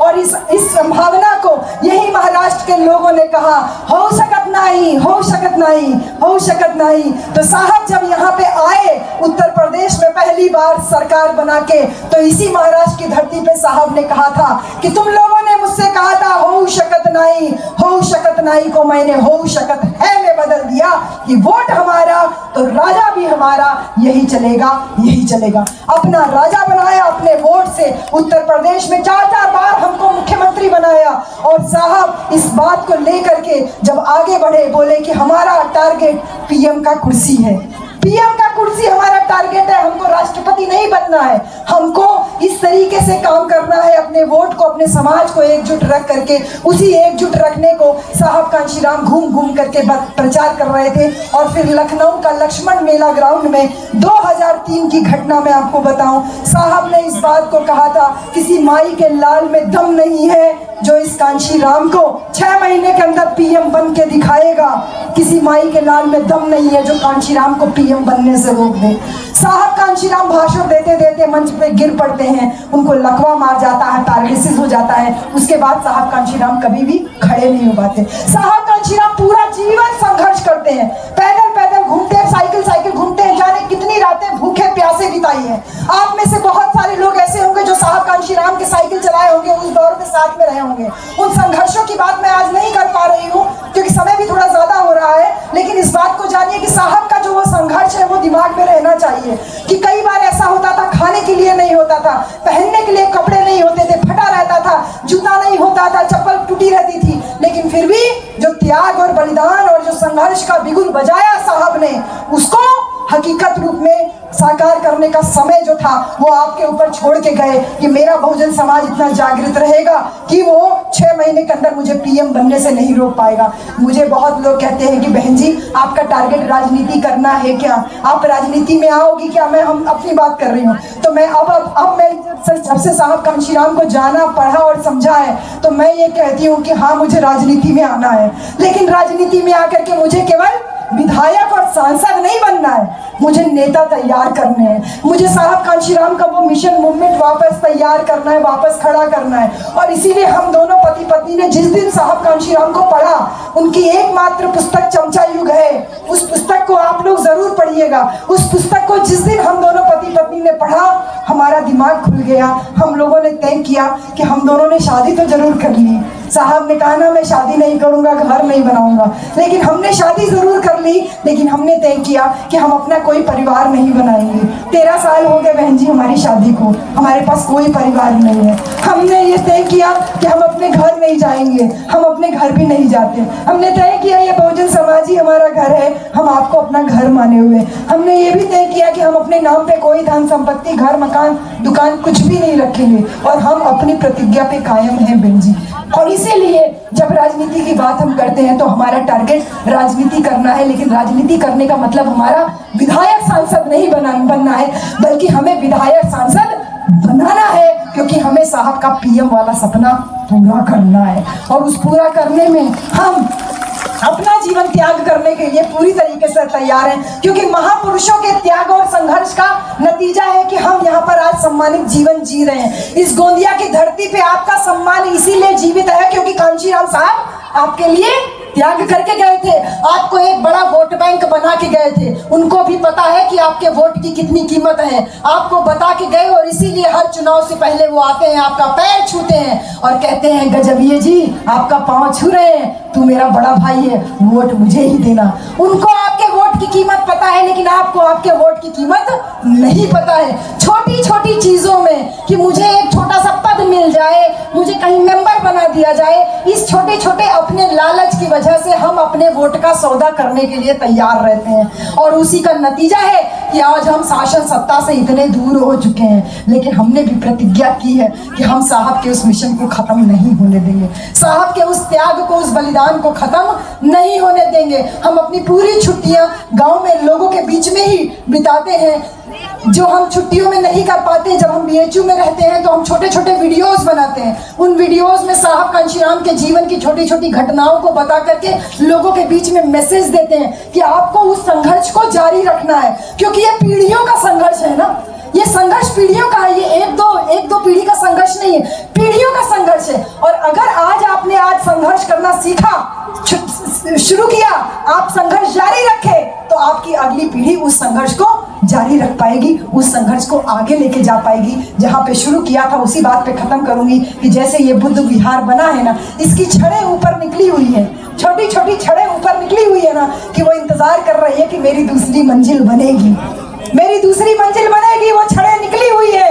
वैसे ही मान्यवर कांशी राम साहब, बाबा साहब का मिशन उन्हीं छड़ों के भांति आपका इंतजार कर रहा है कि आप संघर्ष से अपने बच्चों को तैयार करोगे और उस छड़ में फिर से वेल्डिंग करके लंबी लंबी छड़ें लगा के उसका दूसरा छत तैयार करोगे। इन्हीं सारी बातों के साथ में मेरे प्यारे भाइयों, ये ध्यान रखना कि वोट आपको ऐसे व्यक्ति को नहीं देना है जो आपका वोट का सौदा करता हो, वोट आपको ऐसे व्यक्ति को नहीं देना है जो आपको फ्री में खाना देने की बात करता है, ये जान लीजिए, राजनीति में व्यक्ति पूजा बहुत खतरनाक होती है और वर्तमान का दौर जो है वो व्यक्ति पूजा, नायक पूजा का दौर चल रहा है और इसीलिए तानाशाही धीरे धीरे बढ़ती चली जा रही है। एक एक करके हमारे देश की सारी संपत्ति को बेचा जा रहा है, क्योंकि जो बेटा नालायक होता है, जो कुछ बनाता नहीं है, उसको बेचने में ही आनंद आता है, क्योंकि उसको इस बात का इल्म ही नहीं है, अंदाजा ही नहीं होता कि कितनी मेहनत से घर बनाया जाता है। वो अपनी जेब भरने के लिए अपने बाप के बनाए हुए घर को बेचने में जरा सा भी कोताही नहीं करता, एक मिनट के लिए भी नहीं सोचता। इसलिए मेरे प्यारे भाइयों, आपको संकेत में ये सारी बातें बता के जा रही हूँ कि जो देश की संपत्ति को बेच रहे हैं और बड़ी बेशर्मी से कहते हैं कि मैं देश नहीं बिकने दूंगा, मैं देश नहीं झुकने दूंगा, ऐसी बेशर्मी को आप कभी भी सलाम मत कीजिए, क्योंकि माहौल बनाया जाता है चारों तरफ। लेकिन ध्यान रखिएगा, राजा की जान तोते में है और वो तोता आपके वोट के बिना कुछ कर नहीं सकता है। आपका वोट उस तोते की जान है, तो आपका वोट उस तेल के दीपक में तेल का काम कर रहा है। अगर आप वोट दोगे तो वो दीपक इतना तेज जलेगा कि वो आपका घर भी जला देगा। अगर आप अपने वोट रूपी तेल को नहीं दोगे तो वो दीपक धीरे धीरे करके टिमटिमा के वो बुझ जाएगा। अपने वोट की कीमत का एहसास करो। वो तुमको फ्री में राशन दे सकते हैं, लेकिन फ्री में शिक्षा और रोजगार नहीं दे सकते। और हमारी डिमांड है शिक्षा, रोजगार और मान और सम्मान, जो हमारा संविधान हमको दे के जाता है। बहुत धन्यवाद। बहुत सारा समय मैंने आप लोगों का ले लिया, लेकिन मुख्य वक्ता थी इसीलिए मैंने पहले ही पूछ लिया था कि कितना बोलना है। बोले 1 घंटे से ज्यादा आपको बोलना है, तो मुझे लग रहा है 1 घंटे से ज्यादा तो हो ही गया है, 1.5 घंटा हो गया। चलिए, तो आप लोग इतना इंटैक्ट बैठे हो तो मुझे लग रहा था कि मुझे अभी कुछ और बातें आपसे करनी चाहिए, लेकिन काफी समय हो गया। हमारे पास और लोग भी हैं। मैडम ने इतना सब्र करके, इतना टाइम दे करके यहाँ पे थी।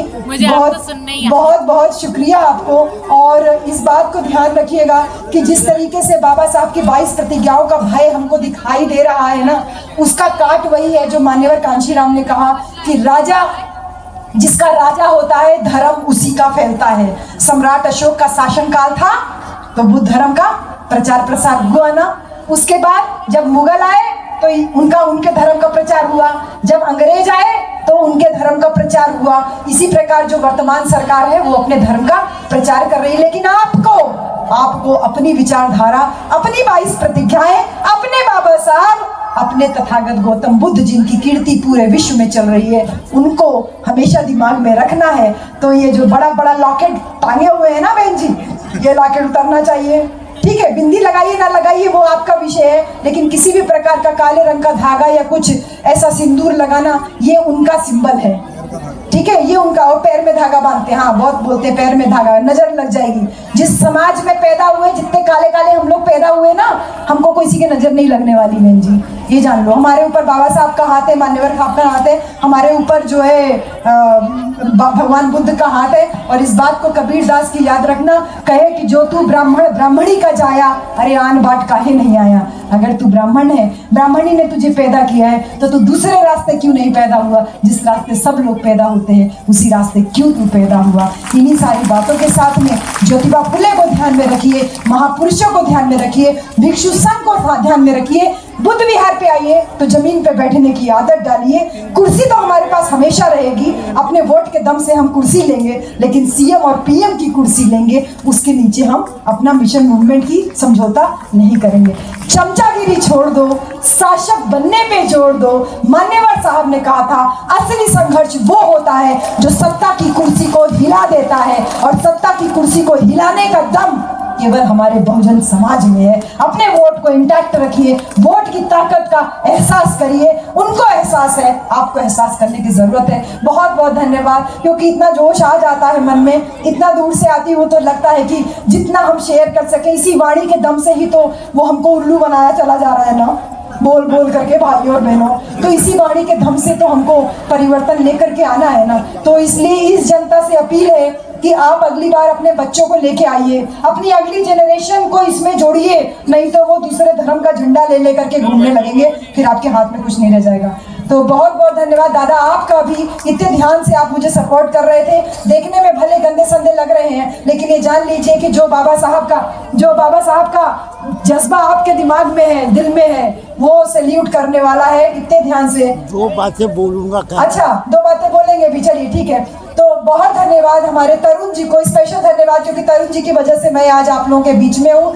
तो इस पूरी टीम को जो आपने बताया कि इस बार आपके ऊपर पूरी जिम्मेदारी, जो समिति आपने बनाई इस कार्यक्रम को आयोजित करने की, तो इस पूरी समिति को, पूरी टीम को, जो भी तरुण जी के साथ में है, सबको ढेर सारा धन्यवाद। और हमारे जो संचालक महोदय हैं आपको भी धन्यवाद। प्रभाकर सर, आपकी मैंने पुस्तक से देखिए नोट किया था, इसीलिए विद ड्यू रेस्पेक्ट मैंने सारी बातें बोली, तो बहुत धन्यवाद। और जो लोग यहाँ पर बैठे हो ना, शाम को दारू वारू का इंतजाम करके आए होगे ना, कि अभी निकलेंगे यहाँ से तो पौवा हुआ लेते चलेंगे।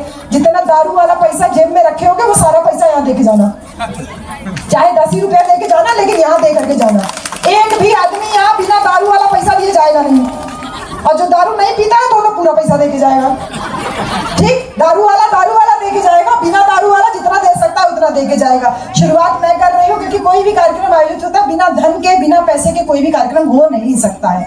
तो आपका थोड़ा सा सहयोग रहेगा तरुण जी और इनकी पूरी टीम का, क्योंकि तरुण जी युवा है, आप लोग ये जिम्मा लिए हैं, जिम्मेदारी लिए हैं, तो इस टीम को ये बूस्टअप होता रहे। इतना सुंदर मूर्ति भगवान बुद्ध का है, इसके ऊपर छाया लगाने का काम तो आपका ही है ना, छतरी लगाने का काम तो आपका ही है ना। उनका पिलर पे पिलर, मंजिल पे मंजिल बनता चला जा रहा है, और हमारे भगवान बुद्ध बिना छज्जे के रहेंगे, बिना छत के रहेंगे, तो ऐसा नहीं होना चाहिए ना। तो सहयोग कीजिए पूरी टीम को। बहुत बहुत धन्यवाद। नमो बुद्धाय। जय भीम, जय भारत, जय संविधान, जय कांशीराम।